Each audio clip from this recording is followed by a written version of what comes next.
I'm Jensen Kesey, owner of Baby O and I Consulting, and I own a boutique sleep consulting business for parents of children 0 to 12 months. So today we are going to talk about newborn schedules. So this is a really big topic because newborns don't actually have a schedule. But when you're bringing home a newborn, it can be so hard to know, like, what do I do with this little baby? Even with all of my training, I have a master's in early childhood. I worked in early intervention for years and years.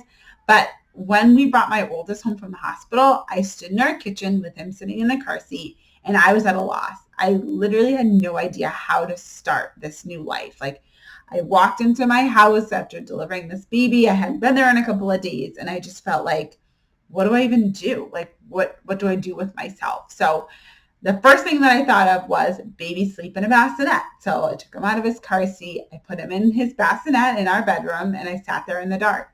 And I just sat there because I didn't know what to do. So after about probably a solid 15, 20 minutes, I scooped him up and I was like, okay, I want to go to the living room. So I'm going to bring him to the living room with me. But really, I just felt so overwhelmed because I didn't know, like, how to even get started. Like, what is literally the first thing that I do with a baby once I bring them home? So hopefully this video will give you a little bit more insight into what a day with a newborn is like. So because newborns don't have any real, like, a set wake up time, their circadian rhythm is setting and they need some help to start to set that. I always recommend to parents just breaking that day up into 12 hours of day and 12 hours of night. So you just split it right down the middle.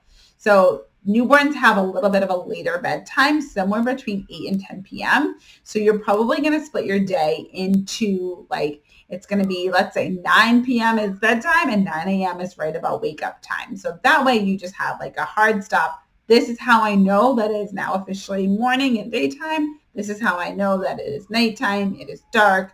We are not engaging much, things like that, just so they can start to set their own rhythm. Because if you think to when babies are in the womb, they're most active when the person that is carrying them, the birthing parent, is resting at usually in the early evening, like as they're trying to relax and unwind and get to sleep even. So we're going to have to reverse that to help them know these are the daytimes that we want to be awake and alert and, engaging. And this is night where it's calm, quiet, dark. So looking at a newborn schedule, really the only thing, like, don't even look at the clock per se or what time it is. Just look and know what time that next feed is going to come.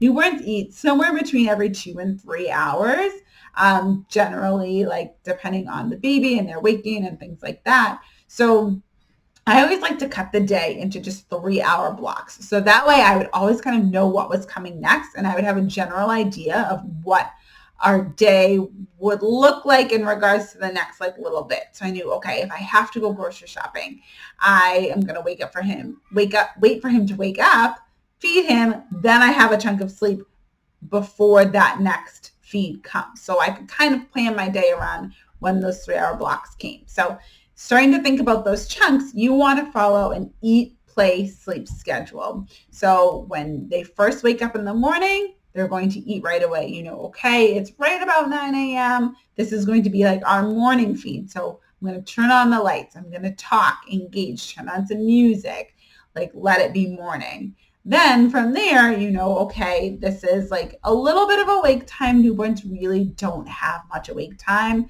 Before 8 weeks, newborns are really, that wake time is going to be between like 30 minutes to 60 minutes. So it is not very long. And the rest of that chunk is going to be sleep. So in a 3-hour block, maybe 30 minutes is for eating, 30 minutes is awake time, then the other 2 hours are for sleep. And then that chunk starts over again. Another 30-minute feed, another 30-minute awake window, 2 more hours of sleep. So that's kind of how you can know what's generally coming up. So you just have a schedule in mind of what your newborn's day will look like. Make sure that you are waking them for feeds. I know there is that myth, never wake a sleeping baby, and I have another video on my channel that talks all about why. That's a myth to never wake a sleeping baby, because there definitely are instances where that's appropriate. So make sure that you watch that video after this. But you want to make sure that any long stretches that you're going to get are going to come at night and not during the day. You want to capitalize on those times and be able to sleep longer stretches as well.